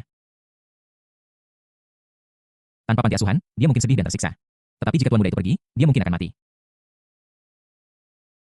Oke, aku hanya menggodamu. Bagus kalau sibuk. Yelang sama sekali tidak bermaksud mengecewakan Su Xiaoxiao. Biarkan saja gadis kecil yang polos itu tetap seperti apa adanya. Ini juga bagus. Misalnya, setiap kali Yelang mencoba menangkap kelinci bermata satu, dua awan merah akan muncul di pipi Su Xiaoxiao dan kemudian dia tanpa sadar akan menyembunyikan kepala kecilnya di lengannya. Sangat malu seperti burung puyuh kecil. Tuan, saya ingin mandi dulu. Su Xiaoxiao bergumam lemah di lengannya. Yelang menarik tangannya dan bersenandung. Silakan. Melihat punggung ramping Su Xiaoxiao saat dia pergi dengan malu-malu. Yelang menutup pintu dengan tangan kirinya. Membuka lemari pakaian, Chen Ziki sudah menyesuaikan arah mandala berdarah itu. Busurnya tidak dilepas. Lagi pula, tidak banyak orang yang tahu kerajinan ini. Yelang dengan cepat membuka simpulnya dan bersiap untuk membiarkan kedua saudari itu pergi. Namun, kedua saudari itu, yang telah dibebaskan dari penekanan mereka, saling menatap setelah keluar dari lemari. Kenapa kamu ada di sini? Bukankah sudah kubilang semalam bahwa kamu tidak boleh terlibat dengan pria ini? Wajah Chen Ziki menjadi dingin. Dia berada di dalam lemari dan mendengar dengan jelas apa yang terjadi di luar. Meskipun dia tidak melihat saudara perempuannya dimasukkan ke dalam lemari, dia bisa menebak apa yang terjadi. Sebagai seorang saudara perempuan, bagaimana dia bisa rela melihat satu-satunya kerabatnya dipermalukan seperti ini? Mandragora berdarah merasa bersalah, jadi dia menundukkan kepalanya dan tidak mengatakan apa-apa. Kolam ikan akan segera meledak. Yelang mengangkat teleponnya pada waktu yang tepat dan mengirimkan dokumen ke Chen Ziki. Chen Ziki mengklik file yang sedang dimuat dan menatap Yelang dengan aneh. Apa ini? Yelang mengangkat bahu. Ini petunjuk yang kamu inginkan. Ada beberapa informasi yang tidak diketahui di dalamnya tentu saja. Itu hanya sebagian saja, sisanya mengharuskan kalian berdua membayar harga tertentu untuk mendapatkannya. Tidak bisa dibuka. Chen Ziki mengklik beberapa kali dengan sedikit cemas. Yelang melambaikan tangannya kata sangat besar. Mohon bersabar.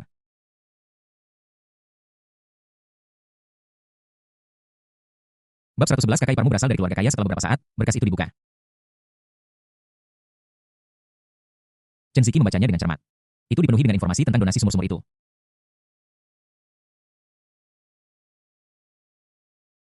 Dia mengerutkan kening. Berdasarkan informasi ini, kita memang dapat tetapi orang di balik layar dengan sengaja menghapus informasi ini. Bahkan jika saya menemukan persona terkait saat itu, saya khawatir saya tidak akan dapat menemukan dalam di baliknya. Ya, Yelang mengangguk. Ini hanyalah bagian kecil yang tidak signifikan. Tentu saja kita tidak dapat menemukan dalam di baliknya. Anda harus membayar harga yang sesuai untuk mendapatkan informasi yang relevan. Dia melirik mulut kecil Chen Ziki dengan penuh arti. Artinya sudah jelas. Ding. Nilai kemarahan tokoh utama wanita Chen Ziki telah meningkat. Selamat kepada tuan rumah karena telah memperoleh nilai antagonis yang ditakdirkan C500. Chen Ziki menekan amarah di hatinya dan melirik adiknya di sampingnya. Kita akan membicarakannya lain kali. Bloody Mandragora bertanya dengan curiga, apa yang sedang kamu bicarakan? Dia merasa seolah-olah dia tidak tahu apa-apa dan tidak diberitahu. Chen Ziki menghela napas dan berkata perlahan, ini kasus yang belum terpecahkan baru-baru ini dan pembunuhnya belum dibawa ke pengadilan. Dia tidak berniat memberitahu saudara perempuannya tentang penemuan mayat bibinya. Othar Wiseshe tidak tahu masalah macam apa yang akan ditimbulkannya, bagaimanapun dia adalah ibu kandung Bloody Mandragora. Bukan tidak mungkin untuk melakukan sesuatu yang ekstrim. Bloody Mandragora agak linglung. Dan bahkan rasa itu tidak masuk akal. Bahkan kamu saudariku tidak dapat menemukan informasi ini, tetapi orang ini memilikinya. Dia menunjuk hidung Yelang dan merasa bahwa pandangan dunianya telah terbalik. Seorang polisi masih perlu meminta petunjuk dari Yelang. Bahkan dengan mengorbankan harga yang harus dibayar, ayo pergi. Masalah ini tidak ada hubungannya denganmu. Jangan membuat masalah lagi. Dan jangan datang ke sini lagi. Chen Ziki menarik mandala berdarah itu dan pergi bersama. Biarkan dia menanggung kebencian ini sendirian. Utang yang dia miliki kepada keluarga bibinya terlalu besar dan dia tidak bisa menempatkan satu-satunya saudara perempuan yang tersisa dalam bahaya apapun yang terjadi. Setelah kedua pria itu pergi untuk waktu yang lama, Su Xiaoxiao belum keluar dari kamar mandi. Gadis-gadis sangat bersedia meluangkan waktu untuk mandi. Yelang mulai sedikit cemas dan masuk sendiri. Kamar mandinya sangat besar dengan tirai di tengahnya. Dan karena suara percikan air, Su Xiaoxiao di dalam tidak menyadari kedatangan Yelang sampai aku jelas merasakan seseorang di belakangku. Dia segera berbalik ketakutan dan ketika dia melihat bahwa itu adalah Yelang, ketakutannya berubah menjadi rasa malu. Dan dia bergumam seperti orang yang gini, tuan, apa yang sedang Anda lakukan gosok itu? Jika ada sesuatu yang tidak dapat Anda jangkau, saya dapat membantu Anda. Keesokan harinya pagi-pagi sekali setelah mengucapkan selamat tinggal kepada Su Xiao yang masih tidur, Ye Lang tiba di Universitas Tianhai di bawah pengawalan Junzi dalam kelas hari ini. Sudah waktunya baginya yang telah pindah ke sekolah ini untuk pindah ke tempat lain. Bagaimanapun, Chen Ping domba gemuk ini mendapat banyak kesempatan di Universitas Tianhai. Tidak lama setelah memasuki kampus, saya menemukan pemandangan ramai yang dikelilingi oleh sekelompok orang. Zhang Minchen, sudah berapa kali kukatakan padamu, aku tidak menyukaimu lagi. Tolong berhenti menggangguku. Aku sudah menjadi pacar Tuan Wang. Seorang siswi dengan riasan tipis menepis tangan anak laki-laki yang menariknya dengan jijik dengan ekspresi merendahkan di wajahnya. Anak laki-laki bernama Zhang Minchen berlutut di tanah dengan ekspresi kesakitan di wajahnya. Yuan Yuan pasti dipaksa oleh orang itu, kan? Aku tidak takut, aku sangat mencintaimu selama kamu bersedia bersamaku. Sebesar apapun badai itu, kita bisa melewatinya bersama. Fang Yuan memutar matanya. Siapa yang mau susah senang denganmu? Kamu hanya anak laki-laki miskin, bahkan untuk membelikanku ponsel. Aku harus bekerja 2 bulan liburan musim panas. Haruskah aku terus mengikutimu? Apakah aku ingin menderita bersamamu? Berhenti menggangguku. Aku kesal melihatmu. Fang Yuan mendengus dingin memutar matanya dengan kesal. Dan berjalan pergi dengan pantatnya terputar melihat bahwa tidak ada yang menarik untuk ditonton. Sekelompok siswa berjalan pergi dengan sedikit minat. Zhang Minchen ditinggalkan sendirian berlutut di tanah kesakitan. Air mata mengalir di wajahnya setelah menangis lama. Zhang Minchen mengangkat kepalanya dan menggertakkan giginya. Yuan, aku percaya kau masih mencintaiku. Dia keras kepala dan siap mencari Wang Xiao untuk menanyainya langsung. Namun, tepat saat dia berdiri dan bersiap mencari seseorang, sebuah tangan diletakkan di bahunya.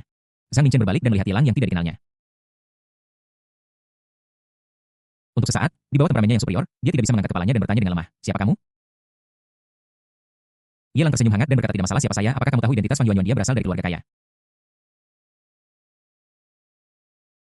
Zhang Minchen menggertakkan giginya dan berkata, "Saya tidak peduli dari keluarga kaya macam apa Yuan berasal. Saya hanya tahu bahwa dia adalah pacar saya dan saya tidak akan pernah membiarkannya terluka. Saya percaya bahwa dia pasti telah dipaksa ya." Setelah mengatakan begitu banyak, melihat Zhang Minchen masih memiliki ekspresi idiot di wajahnya, Ye Lang merasa sedikit kewalahan. Konon Fang Yuan berasal dari keluarga kaya, tetapi dia masih begitu bertekad untuk melawan batu dengan telur. Dan kemudian diintimidasi dan ditekan oleh Wang Xiao secara pribadi. Akhirnya dia bertemu Chen Ping yang sedang lewat, diselamatkan olehnya, dan menjadi adik laki-lakinya yang setia. Jika bukan karena fakta bahwa Zhang Minchen memiliki beberapa kepentingan dalam novel aslinya, dan dia membutuhkan mata-mata yang mengikuti Chen Ping. Dia tidak akan repot-repot dengan orang ini. Oke, aku akan membawamu untuk mencari Fang Yuan.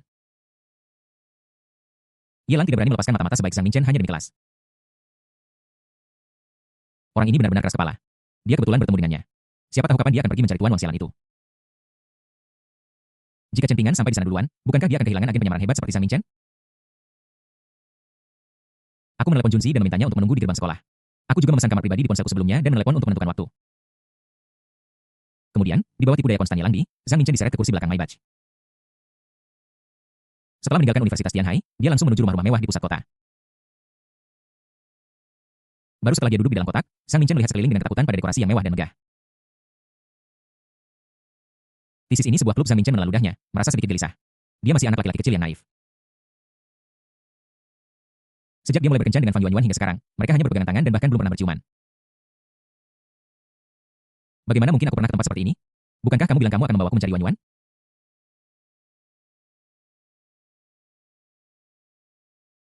Apa yang kamu lakukan di sini? Zhang Minchen tampak aneh. Bum bum, ada ketukan di pintu. Sebuah suara familiar yang mengejutkan Zhang Minchen terdengar. "Halo, Tuan, bolehkah saya masuk?" Bab 100. Kandidat terbaik untuk menargetkan putra keberuntungan terlebih dahulu. "Masuk," Ye Lang menjawab dengan acuh tak acuh. Mencicit pintu dibuka. Dan Fang Yuan mengenakan setelan kerja hitam dan memegang kotak perak kecil di tangannya berjalan masuk dengan pinggang rampingnya meliuk. Dia menundukkan kepalanya, berjalan mendekat, dan kemudian perlahan mengangkatnya. Ini adalah keterampilan luar biasa. Anda harus belajar dan menerapkannya secara fleksibel. Jangan langsung debut. Sebaliknya, gunakan perasaan lambat, kabur, dan anggun untuk meninggalkan kesan yang baik pada orang. Jika itu kamar pribadi biasa, dia tidak akan terlalu pilih-pilih. Siapa yang memungkinkan kita berada di kota kaisar jam segini? Lagi pula, itu dipesan khusus pagi-pagi yang jauh lebih mahal daripada 8.888 di malam hari. Sekilas saja Anda bisa tahu bahwa dia adalah seorang taipan kaya. Tepat ketika Fang Yuan mengangkat kepalanya dan melihat Ye Lang. Zhang Minchen di sebelahnya juga terlihat. Mata pasangan itu membelalak bersamaan dan mereka berkata serempak, "Kenapa kamu di sini?" Mereka baru saja berpisah, dan sekarang bahkan jika Fang Yuan dipukuli sampai mati, dia tidak bisa percaya bahwa dia akan bertemu Zhang Minchen di keluarga kaya.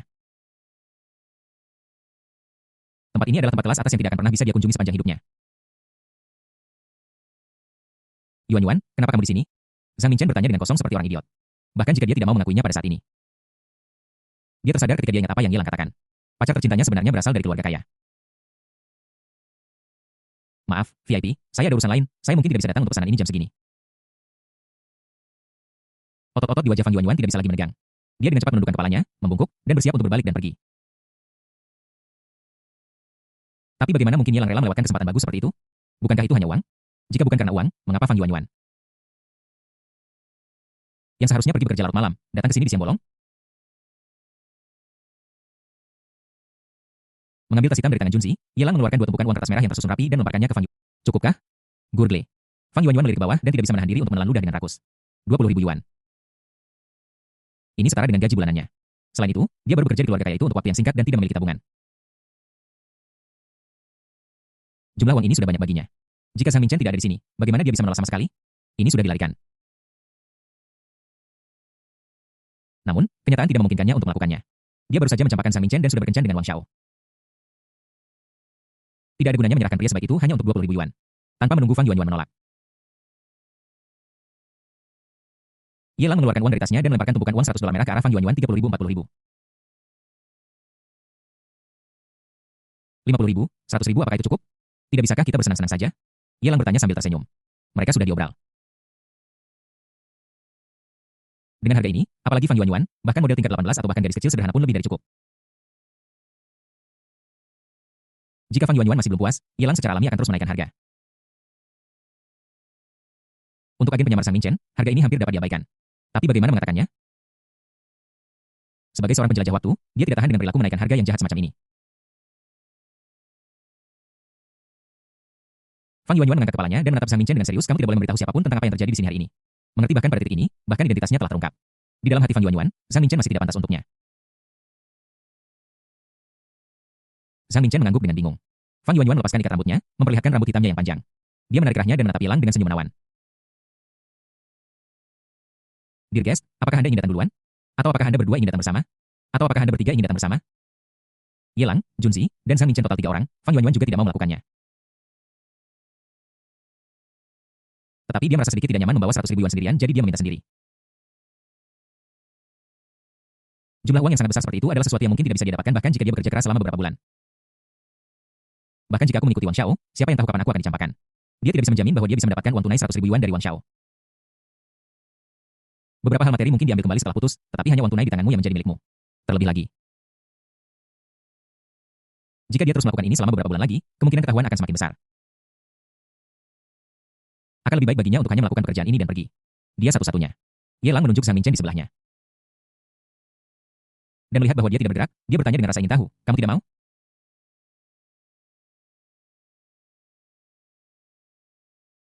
Zhang Minchen menggelengkan kepalanya, merasa bahwa pandangan dunianya telah runtuh.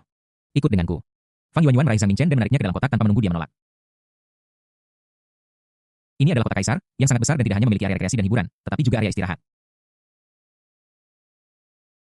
Zhang Minchen terpaksa melakukan sesuatu yang tidak dia persiapkan dan dibawa pergi terdengar suara sona dari dalam. Junzi sedikit takut ketika mendengar ini dan bertanya dengan rasa ingin tahu guru wanita itu baru saja memintamu untuk bergabung dengannya. Mengapa kamu tidak setuju? Mengapa kamu tidak bermain saja dulu? Ye Lang mendongak. Bagaimana mungkin dia tidak mengerti apa maksud Junzi? Dia berkata main-mainkan. Jangan kau tidak menyukai orang muda seperti ini? Melihat pikirannya terpapar, Junzi menggaruk bagian belakang kepalanya dan berkata, ya aku suka pria yang lebih tua, mereka lebih menarik, tetapi aku tidak tahan dengan wanita ini. Aku punya tujuan untuk Zhang Minchen ini, jadi berhentilah membayangkannya. Ye Lang memberikan beberapa instruksi, tetapi beberapa hal tidak dijelaskan dengan jelas. Orang yang berbeda memiliki selera yang berbeda. Dia tidak akan jijik dengan minat Junzi. Tapi aku tidak akan memenuhi minat Junzi. Fang Yuanyuan. Penampilannya paling banter 80 poin dan figur tubuhnya paling banter 70 poin. Jika kamu melihat wanita seperti itu di jalan, Ye Lang bahkan tidak akan melihatnya 2 kali. Terlebih lagi, wanita ini berasal dari keluarga kaya. Apakah itu kotor? Bukan berarti dia hanya menyukai gadis-gadis kecil yang polos, dia hanya merasa jijik dengan orang-orang seperti Fang Yuanyuan. Sebaliknya, lebih baik memiliki yang sedikit lebih dewasa atau yang memiliki atribut bonus seperti saudara perempuan, nasi dengan lauk. DLL, dia menahannya, menutup matanya, dan dengan enggan menerimanya. Waktu berlalu perlahan. Sebelum Ye Lang pergi, dia berkata kepada Junzi, tonton di sini. Ketika wanita itu ingin pergi, hentikan dia dan tanyakan pada Zhang Minchen apakah dia ingin bekerja lembur. Jika Zhang Minchen bisa mengatasinya, tambahkan waktu sebanyak mungkin.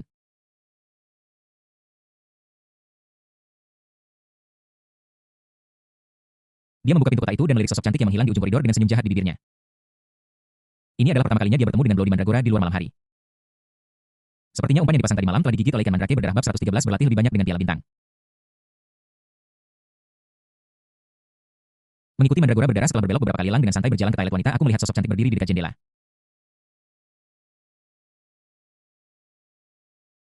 Dia berhenti dan melihat ke kejauhan korset hitam itu melilit erat pinggangnya yang ramping, sepenuhnya memamerkan tubuhnya yang. Dia langsing dan anggun dengan lekuk tubuh yang indah. Angin bertiup dan rambut hitamnya yang indah berkibar tertiup angin. Membiarkan Yelang yang berjalan di dekatnya mencium aroma samar. Bahkan belum malam, dan kamu sudah sakit. Kata-kata tiba-tiba Yelang memecah suasana damai. Pemandangan indah Bloody Mandala yang dilihat sang wanita cantik dari kejauhan juga hancur. Dia menolehkan kepalanya tanpa ada yang menghalangi fitur-fiturnya dan kemarahan berdetak di mata bunga persiknya di depan Yelang. Dia sama sekali tidak punya sopan santun. Percuma saja berpura-pura menyendiri. Dia berkata terus terang, saya harap Anda dapat mengambil inisiatif untuk memberikan petunjuk yang diinginkan saudara perempuan saya dan mulai sekarang, jangan ganggu dia lagi. Yelang mengangkat alisnya dengan senyum main-main. Wow, apakah Bloody Mandala ingin menarik Chen Siki keluar dari lautan penderitaan?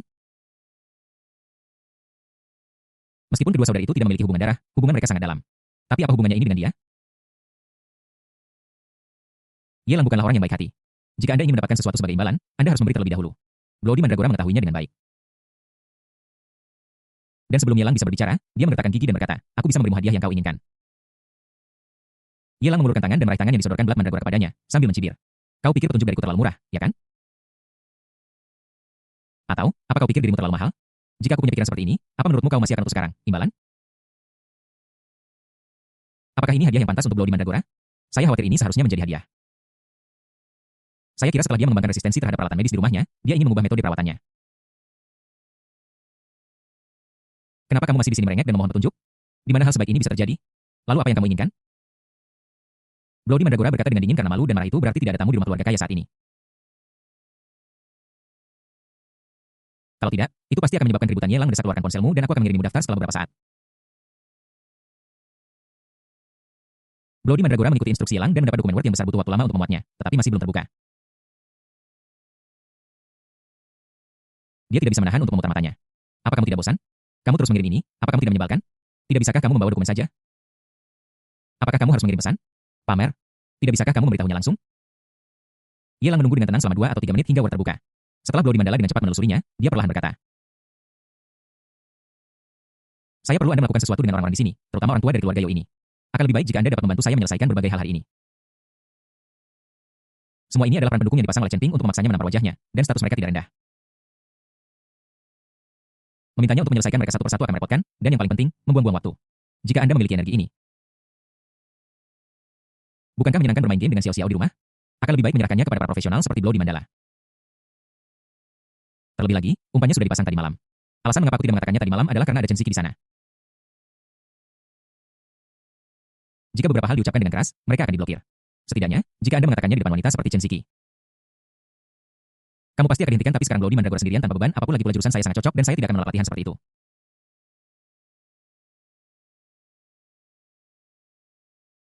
Bunuh semua orang ini. Bloody Mandala menatap Yelang tanpa ragu sedikit pun. Hanya dengan satu kata darinya semua orang ini akan terbunuh dalam sehari untuknya yang berada di peringkat 3 teratas daftar pembunuh. Ini akan memakan waktu kurang dari sehari, beri saja mereka sedikit obat. Yelang berkata dengan acuh tak acuh. Dia mengeluarkan obat yang telah dia siapkan sejak lama dan memasukkannya ke dalam ransel sistem dan menyerahkannya kepada Bloody Mandragora. Itu saja cukup. Tambahkan sedikit makanan dan minuman untuk orang-orang ini. Jangan terlalu banyak menambahkan atau mereka akan mati. Akan lebih baik membiarkan Chen Ping An menderita dampak buruk dari keberuntungannya daripada menghancurkan kesempatannya secara langsung. Dengan begitu dia bisa mendapatkan lebih banyak poin penjahat takdir. Bloody Mandragora meminum obatnya dan berkata terus terang, aku akan segera pergi. Tunggu. Siapa bilang ini seluruh hadiahnya? Yelang mencibir. Bloody Mandragora menggertakkan giginya dan berkata, kau sangat tidak tahu malu. Aku baru saja meminta Yelang untuk mencari tahu beberapa informasi. Tetapi dia malah membuat begitu banyak permintaan. Seolah-olah dia memiliki sesuatu yang bisa digunakan untuk menekan dan memanfaatkan dia. Kalian boleh mengutukku sesuka kalian. Tetapi Mandragora berdarah tetap harus membayar imbalan yang seharusnya. Marah selamat kepada host karena telah mendapatkan nilai penjahat takdir 500 butuh beberapa saat. Mandragora berdarah mendomar ketakutan di matanya yang indah. Bisakah aku pergi sekarang? Oke, tapi sebelum itu aku harus mengkritikmu. Yelang berkata dengan sungguh-sungguh, meskipun kamu seorang pembunuh, pembunuhan itu penting, tetapi kamu juga harus mempertimbangkan kekuatanmu sendiri. Dia mengeluarkan cangkir planet yang dia menangkan dalam lotre dari tas ransel sistemnya dan menyerahkannya. Mandragora berdarah mengerutkan kening dengan ekspresi aneh di wajahnya bertanya-tanya trik apa yang sedang dimainkan orang ini sekarang. Berlatih dengan ini lain kali. Rasanya cukup enak. Ingatlah untuk tidak menggunakan sendok.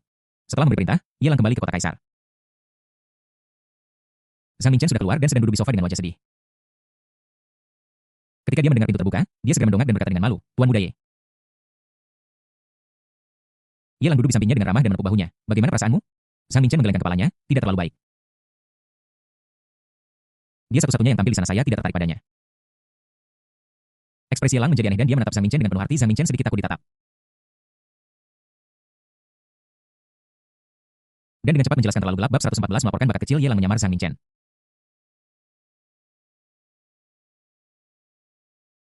Ye Lang tanpa sadar mengerutkan kening buah pinang. Zhang Minchen mengangguk lalu menggelengkan kepalanya. Itu tergantung jenisnya, beberapa buah pinang berwarna sangat terang, hampir sama dengan warna inti di dalam buah pinang. His. Bahkan Ye Lang tidak bisa menahan diri untuk tidak tersiap ketika mendengar metafora yang jelas dan hidup ini, yang memberikan kontribusi kecil terhadap pemanasan global. Junzi mencuitkan lehernya di sampingnya, bukankah itu bahkan lebih dibesar-besarkan daripada Menir Shang? Ye Lang memutar matanya ke arah Junzi. Memintanya untuk berhenti bicara omong kosong. Kemudian dia menatap Zhang Minchen dan berkata dengan tenang, "Apakah kamu masih menyukainya sekarang?" Tidak ada keraguan bahwa Fang Yuanyuan adalah seorang sepupu dan bekerja sebagai teknisi di keluarga kaya juga merupakan plot dalam novel aslinya. Namun, menurut deskripsi Zhang Minchen, sangat mungkin bahwa dia sudah menjadi senjata untuk menarik pria bahkan sebelum dia masuk perguruan tinggi. Zhang Minchen menggelengkan kepalanya ketakutan, "Aku tidak tahu. Jika aku tahu dia adalah wanita seperti ini, aku pasti tidak akan berkencan dengannya." Memikirkannya sekarang, aku merasakan dingin di tulang punggungku. Awalnya, dia cemburu pada tuan muda Wang itu. Tapi sekarang dia hanya merasa kasihan padanya. Kurasa Fang Yuanyuan sangat ingin menghasilkan uang. Mungkin karena dia ingin membersihkan namanya, kan? Berpikir bahwa dia mampu menemukan semua ini berkat Ye Lang. Zhang Minchen berkata dengan penuh terima kasih, "Tuan Ye, kali ini semua berkat Anda. Saya, Zhang Minchen, tidak bisa menjamin apapun, tetapi mulai sekarang. Selama kamu memberi perintah, aku sebagai adikmu pasti akan membantumu tanpa henti. Poin keberuntungan putra keberuntungan." Chen Ping'an telah turun sebanyak 500 alamat kepada tuan rumah karena telah memperoleh nilai penjahat takdir ke-10.000. Mendengarkan suara perintah sistem di samping telinganya, Ye Lang menepuk bahu Zhang Minchen dengan puas. Semuanya dikatakan tanpa kata-kata ini persis seperti yang dia inginkan. Zhang Minchen mungkin bukan orang baik dalam aspek lain.